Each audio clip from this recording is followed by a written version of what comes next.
Hi everyone, it's Ryan Ray here, and this is my second video on my Next Act series. And today I am interviewing a good friend of mine. His name is Altay, and we're going to talk about what he's currently doing, what he's looking for, and just a bunch of awesome stuff. So, Altay, please introduce yourself.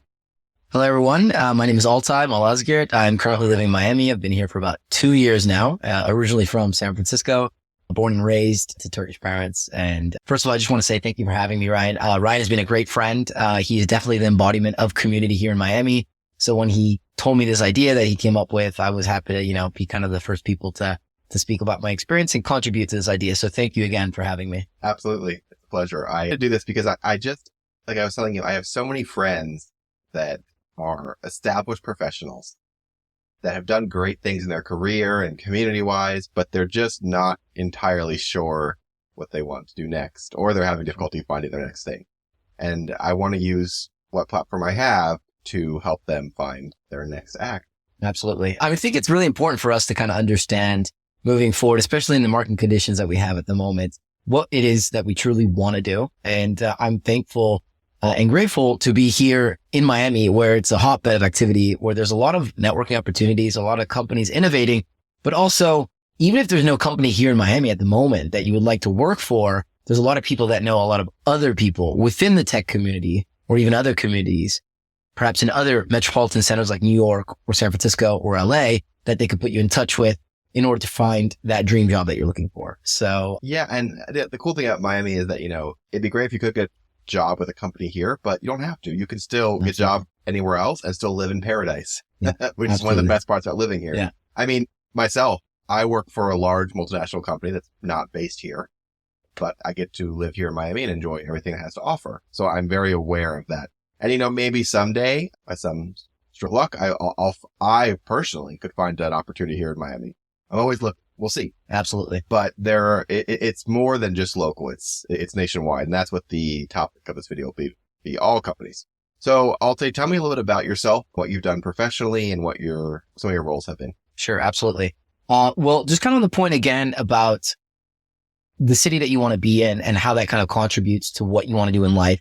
For me, Miami was actually a great place for me to come here and kind of realize ultimately what I want to do. So what I want to do now is a function of where I'm at physically, right? And that's Miami. Like and no, literally, because going to your question now, and I'll come back to that because it relates. I've been in sales for the past 6 years. So post MBA, which I finished in 2021 in ESADE, which is in Barcelona, Spain, I came to Miami to kind of work for a Series B company. I was hired as their senior account executive to kind of, grow out the sales here in Florida and the greater Southeast. And then, by the time I left that company after a year and a half, I was managing a team of 4 people, small yet mighty team. But I really kind of had like this itch to go earlier. And that's when I, joined a pre-seed startup as head of business development and sales, and doing that for a year and a half. Ultimately, management decided to pivot to a more B2C product. But I think my contributions led to that realization happening much earlier, because that was always kind of the grand vision.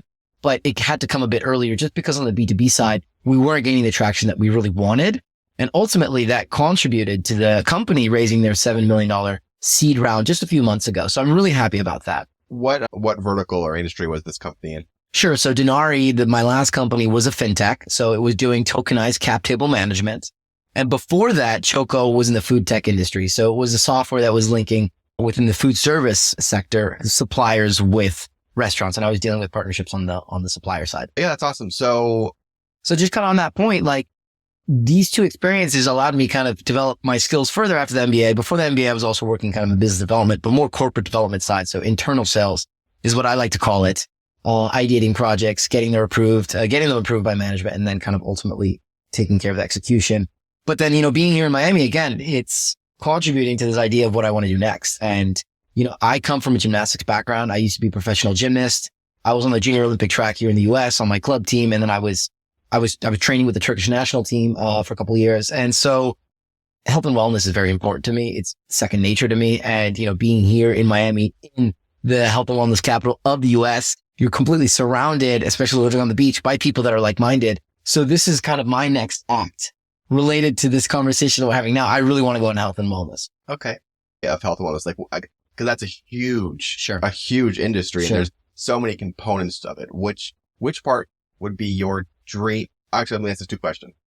What area of it? And two, what would be your dream company or say to work for? Absolutely. It is a humongous industry just in the US. I mean, some figures kind of differ, but 800 billion to almost more than $1 trillion if you take in everything. So very, very large industry. So you're going to have to like definitely dissect it in order to find more of a niche and something that you're more interested in. So in answer to your question, for me, it's all about performance optimization, right? Because coming from a gymnastics career, we were always focused on what can I do to my body? What can I intake into my body? What can I do in terms of recovery in order to optimize my performance, even by 0.1%? And I could see that, definitely compounding over time in my performance. So this is kind of following the trend of personalized medicine, right? So kind of how the healthcare system here in the US is a one size fits all model. It's kind of broken. We only take care of people when they have chronic issues. And obviously this has a lot of costs that we bear as citizens, as an economy. Actually, 18% of the US GDP is healthcare. So that's very inefficient, right? And people are still not, able to afford insurance. So does that 18%, does that include like health and wellness, or is that just health care? That's healthcare. But health and wellness has a lot to do with it because, again, the growing trend here is personalized medicine. So with the advent of technology and more technology each day, we can take healthcare in-house. We can do it on our own by tapping a lot of these technologies that we have and a lot of these findings that we're now having that are going more mainstream, and we can put it into people's hands. And kind of some of productizing this through technology is what I'm really, really interested in. Okay. So is that a B2C or a direct to consumer? There is a B2C element and there is a B2B element. So ultimately, say I'm selling you a health optimization program that leverages, human knowledge, performance advisors, scientists at the moment. That would be a B2C, and I sell you that program. But at some point, with especially the advent of AI, you can productize this across all the data that you cover, and then you can ultimately put that into a service that would also be within an app. And then you could then sell this to companies as like insurance plans, for example. Okay, cool. So are there any companies now? So at the moment, nationally, I would say one company is Fount. They're doing some really cool things in this space. They're based out of LA. Their CEO was actually nominated twice by the government, by the US government as a mad scientist. So he is quite the mad scientist. There are definitely some other ones out there related to Fount. I think Light Force is also doing some really good and cool things in the space. And then I think, again, when it comes to health optimization, this is more of a CPG product, but there's Ketone IQ, which I'm a big believer in because I take that stuff in order to kind of give me sustained focus and energy over time. And I think those top three. I just totally said it. I am totally into like the functional stuff. Before this video, I actually took a coffee shot that was like coffee plus like adaptogenics and like mushroom. Yeah. Great. I love it. I know. It's great. Especially if you can feel it, right? Yeah. I mean, I just had a sip of Celsius. I don't know if I can do that on the podcast, but I just did. Sponsor us. Yeah, there you go. But hey, it works. And like, people say that they get jittery. I think everyone has a different response. But for example, me, like I get into deep focus mode when I drink Celsius and I don't get jittery. Of course, I try not to have it after 2:00 and I try not to have 2 in a day. Maybe I would have different. If I had 2 in a day, I would like explode. I'd be like, poof. This podcast would be reaching millions. How about that? Yeah. Caffeine and me are like, we have a love-hate relationship. But also speaking of functional stuff, there's a supplement company out there that does like the 3D printed vitamin. Okay. Interesting. I forget their name, but like you do some sort of test and then they like 3D print like layered vitamins. Yeah. That's really cool. I'll have to look up. I mean, supplements are definitely one thing that I think are gaining ground, and personalized supplements. So based on blood work, based on experiments specific to you as a human being. So Ryan would be different from me and I would be different from, anyone in this co-working space that we're in right now because we have different DNA sequences. There's now personalized supplements that are coming out. Well, of course, that is going to be expensive. Any company that's doing that right now, but if you can start scaling that over time, it's going to be great. Also, one more company based actually here in Florida that I want to mention because I like what you guys are doing. I drink your stuff every day after my workout. Element. Have you heard of Element? Element? LNT. So it comes out to Element.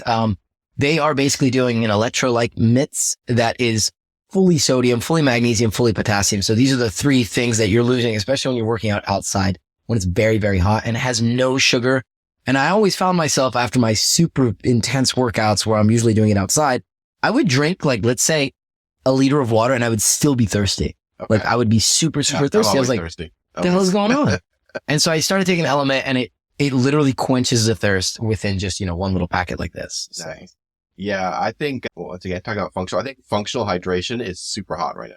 Yeah. Like everyone wants to do some sort of functional hydration. 100%. I mean, look, what's that guy who does like the Prime? That one of the wrestler is that one of the wrestler guys? I don't know. Not Jake Paul, but one of the guys who does like the Prime drinks. Oh, I know Prime Drink, but I can't. It's on the tip of my tongue now. Who you're talking about. Cool. Okay. So let's talk about roles that you would be interested in. Sure. Absolutely. You had to first, let's talk about like a dream role. Okay. Like if you said, I want to be X at X company. Sure. First. And then secondly, let's talk about some second choices. Sure. So if you couldn't have that exact dream role, Sure. What would be your second and choices? Okay. Well, I like to start upstream when I kind of answer these type of questions. Like, where does my thinking start? And my thinking starts with being in front of people. I like being in front of people. Ryan is the same way, by the way. Ryan loves being in front of the people. That's the reason why he's spearheading all of these different initiatives. And so I would like to do something where I am interacting with people on a daily basis. You don't want to be a desk jockey. I do not want to be a desk jockey. I have hard skills, but like I find that my soft skills actually deliver more value for a company that I'm working for. And I want to be in front of people and I want to be the face of a brand. Okay. Nice. So some of these brands that actually I just mentioned, I want to be the face of your brand. So I will send this to you so you can see that I want to be the face of your brand. I think ultimately when it comes to these type of roles, we're thinking of community manager, events manager. And I think at the end of the day, this needs to contribute to some kind of top line, right? Because I come from a sales background. So where's the value coming from? Everyone talks about community. I absolutely wholeheartedly believe in community as a driver of sales, but it needs to drive sales. Funny. I don't know if you know this, but I actually come from a sales background too. Yeah. I did sales for like 15 years. Yeah. Not like business to business, but I did retail sales and I sold cars and clothing, electronics. But the cool thing is I think my experience there really made me successful at marketing community now. Yeah. Because I take what I learned in sales and apply it to marketing. There you go. Absolutely. So I think marketing is just sales to a wider audience of people. Absolutely. That's all it is. How do you draw people into your product? It's no different than Or me performing. sitting down and selling pliants to someone at Home Depot versus selling to them online. It's just a wider. So it's definitely more of a science, I believe, to marketing, especially nowadays. We have so many tools in our hands and so many different channels that we can go into in order to, grab people into our funnel. Definitely there's a science behind it. There's more of the analytical side to it. But as long as you're creative and scrappy and just get shit done, then I think marketing is sales. Yeah. Get shit done. Literally. I think the number one thing that stops people from selling is fear. Yeah. Right. So just do it. Literally, I'm going to steal that from Nike and just say, just do it. And then that'll help you get out there. Yeah. Awesome. So if you couldn't have that role, what else would you do? I guess second tier would be, definitely sales. Like I think in-person sales vis-a-vis kind of like this whole community idea that we have is something that I'm passionate about because I like being in front of people and talking to them about their pains and also about products that I'm passionate about. Because I also want the audience to know this. Have you ever felt that when you're speaking about something that you're passionate about, you're not trying to sell? You're speaking from a point of empathy. You're speaking from a point of, hey, look, this worked for me. I believe it will work for you. So this is the reason why, some of these companies that I mentioned, I'm really passionate about, and it wouldn't be selling. Obviously, organizing yourself and going after certain prospects is part of sales, but that will come easy once you know exactly how to get in front of them and talk. And then I guess the tertiary to that, partnerships.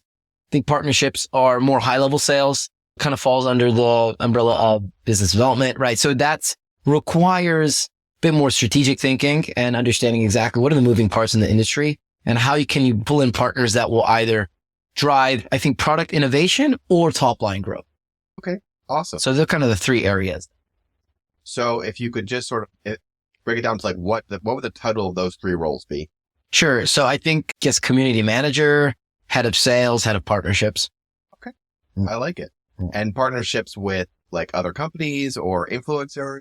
I think with influencers, with other brands that can drive, or with other companies that can drive the sales for your company because there's an alignment in value, there's an alignment in channels, there's an alignment in persona. And then ultimately, I think what's really important and overlooked, you see it more in the tech industry, is partnerships with other companies that create a more holistic customer experience with the product, right? So it basically like level ups your product by like 2x, 3x. Okay. I love to hear it. Next, I would love to hear about two things. First, one of the achievements at work that you're most proud of. Yeah. And secondly, a experience at work that you tried and didn't work. So I want to hear about something that you did really well and something that you tried and didn't work. I'll start on the second question. Okay. Just because for me, my last gig at Denari was really eye-opening to me. It was the first time I was head of something. So coming from a gymnastics background, being highly successful in that, I have a lot of criticism for myself because it used to be if you worked harder in gymnastics, you would see the results. Right. And when it comes to business, I think working hard is important, but obviously you have to work smart. Right. And I was trying so hard to work smartly at Denari to figure things out and to just crack it and be like, all right, now we have, a go-to-market that works. Let's now multiply this. Let's 10x it. Let's go and raise our series A. And the market just wasn't ready. And there were certain things in place that I think didn't allow us to get where we needed to go, but I internalized a lot of that. Right. So I tried 3 different go-to-market iterations. And at some point, I was always voicing my concerns to management because, I am the number one critic of myself. So when one didn't work, I was like, shoot, guys, this is not working. What are we going to do? So we had to iterate. So after 3 times, though, I presented the data to Gabe, former CEO, still CEO of Denari, but my former CEO. And I said, hey, look, this is not working. What are we going to do? And that's when we kind of saw the writing on the wall that we needed B2C. And that's when, I decided to leave the company. Still with some shares, though. So I am on the cap table. And that's the reason why I'm happy because, and this is kind of like the silver lining to this, I tried, it didn't work, but that led to the pivot in the product. And that ultimately led to them raising their series, or to their seed. Yeah. And, that's the thing that's important, I think, is that when you're a high performing professional, I think people can be afraid of failure or afraid to talk about it. Yeah. Some of the things in my life that brought me to where I am were my biggest failures. Absolutely. By far. Like 100%. I think it grows more character than the successes. I mean, yeah, like just quick side note. I was at Microsoft for 6 years. Yeah. And it was great. I learned a lot. And after the 6 years, I decided to leave and I made some really bad career choices over the course of 2 years. It was really bad, but all of those disasters brought me right here to where I am. Exactly. Was it painful or annoying at the moment? Yes, but it brought me here. Absolutely. And I don't think I would change. So I agree. So moving on to happier things, let's talk about a project or a thing at work that you are most proud of. I would definitely say prior to my MBA, I was working as business development manager for a very large Turkish conglomerate. And I was hired as one of their rising young professionals, is what they called this program. And so I was kind of groomed first in their operations department in Turkey, in Istanbul, which is my hometown. And then I was dispatched to Portugal where, they had just acquired some business units and they wanted me to head strategy over there for all new business opportunities. So that was really cool because I was entrusted as like a 26-year-old to go and, manage all these business opportunities in a foreign country with the local operations team that I didn't know. I didn't know any Portuguese at the time. I only spoke Spanish. Speaking of this, just a fun fact, when I first met Altay, I thought he was Argentinian for like 6 months because like a lot of people do actually, because he can pull off like a flawless Argentinian accent. I didn't even ask him where he was from.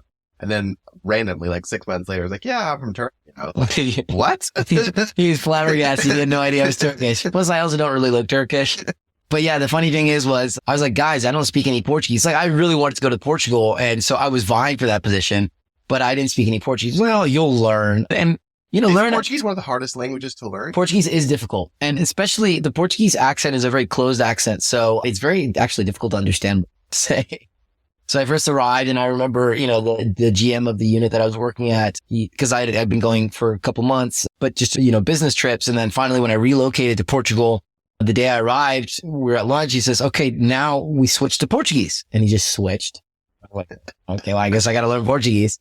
I upscaled my Portuguese skills in 6 months. And then, we started really driving a lot of growth at the company, year on year growth of 55%. And then, we ultimately we won a concession from the local authorities, the local authority to basically build out a project that was worth over 4 years, 45 million euros. So Wow. yeah, it was huge. It was absolutely huge. And like, I definitely learned a lot in that role because I was a very small fish in a big pond, in the sense that this was a very large company.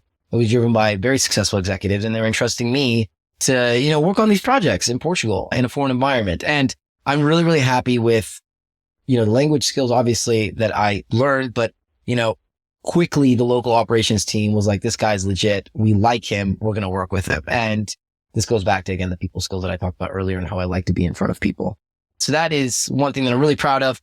Also, just coming back before that too, I used to coach gymnastics while I was in college, while I was still training as well. And I took a lot of my students to the regional championships, state championships. We won state level championships as a team in 2015. I took two of my students to the regional championships, got them first place and third place respectively. So, I'm very, very proud of my coaching because, I got to see the success that I also tasted when I was a kid in these children. Nice. Another question for you. If you could get a job that paid you well, Sure, and was low stress, not huge effort, what would you do, like now that you're financially taken care of? right. What would you do on the side if you had? Very good point. Probably something related to coaching. Like physically or like life coaching? Or? I think physically, yeah. Okay. And I don't want to say like personal training because there's a lot of that, but like I like to see how people really have a boost in confidence when they take care of their bodies and when they feel good. Again, feeling good is not the same thing as, let's say, looking good per se, right? Everyone has a different concept of looking good. But when you feel good, man, does it feel good. It really does. I love it. And look good, feel good, look that's good. literally the journey that I'm on at the moment. And the reason why is because kind of coming through all of this journey, I took a lot of these tests that kind of told me what's going on inside my body. I always thought I had the recipe, right? Just work harder, train harder, you're going to feel great. But at Denari, I was stressed. I was not sleeping well. I was under mental stress because of that. Apparently I was eating all the wrong stuff. So when I took these tests and I understood what was going on in my body and I started optimizing, I really started feeling a difference. So Okay. I want to help people with this knowledge and I want to help them get to where they need to get in order to feel good Love it. and Okay. hopefully look good in your eyes. In your eyes, not mine. Well, I think you definitely, you have that going on. I appreciate that, right? this is TMI, but I think, I known Altay for a while and then he was on a trip somewhere and he posted some Instagram story and like swimming or something. And I was just like, oh, wow, you're like really ripped. Who would have ever thought, right? Because he wears like sort of like, bulky things. And then I was like, oh, wow, you're really ripped. Okay. Well, there's two actually styles that I do. I'll do like the Guido Miami, which is kind of like you'll see Turkish men dress up in a certain way, either very sharp or I'll just kind of go with the casual look, like San Francisco look. So blending of the two worlds. Ryan has never seen me in either. So well, I was surprised, but anyways, okay. Sort of the last question before we go into closing. If you could start your own company, if it said, here's some money, start your own company, dream company, what would it be in today's market era? Oh man, I wish I could tell you that because I think long and hard about what I want to do. And as an entrepreneur, at some point in my life, I do want to start a company. At the moment, I'm still ingesting a lot of ideas, right, from other people. And I'm tracking how they have built stuff. It's not necessarily the fear of failing. It's what am I going to do? But I think, if we can kind of isolate those things that I am most passionate about, it's definitely going to be in health and wellness. It's definitely going to have to be related to, feeling good and exercising and eating well. And I definitely think it has to be driven towards the consumer and to the individual. So it won't be so much B2B, but will be more B2C. Just side note, my sister is starting a fitness studio in Paris. That's where she lives. She moved there recently after meeting my now brother-in-law, and I would like to help her. So, I mean, if that's kind of putting me on the track to starting something, then definitely something related to fitness and health and wellness. Okay. That is great. So to close out here, I want to give you sort of the opportunity to, in like 30 seconds to a minute, as if you were pitching yourself, an elevator pitch yourself, Altay, to a potential employer because, they may be watching this. Sure. So give us your best, minute long elevator pitch. Okay. As if you were going over. All right. Well, never really prepped for this, but when are you ever prepared to do these type of things? So I would say that I bring tremendous energy, positive energy, and collaborative skills to the team that I'm working with.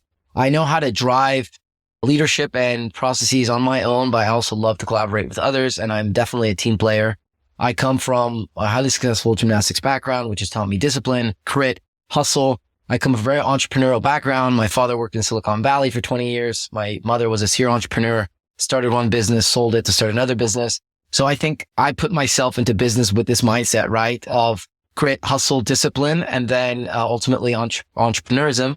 And, my friend likened me the other day to a gladiator in the arena, right? So in all this chaos, you find something that works, right? So if you're an early stage company, I will definitely bring a lot of energy and a lot of pizzazz to your team and a lot of innovation to help you drive growth moving forward. And again, I think ultimately when you want to build culture in your team, you look for high performing individuals, but also people that are humble. And, I consider myself to be a very humble person, albeit, all the experiences that I've had. So if you're looking for someone that wants to drive your sales, I'm your guy.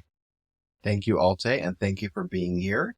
If you are looking for someone like Altay, as you've seen in this video, please reach out. Thank you. We'll include your LinkedIn information on this video, but Absolutely. thank you again for watching. And if you would like to be featured on this video series, please send me a DM and I will be happy to chat with you. Once again, thank you, Altay, and let's onwards. Thank you so much, Ryan. And I hope you guys enjoy the video, and definitely reach out to Ryan because he is a great guy.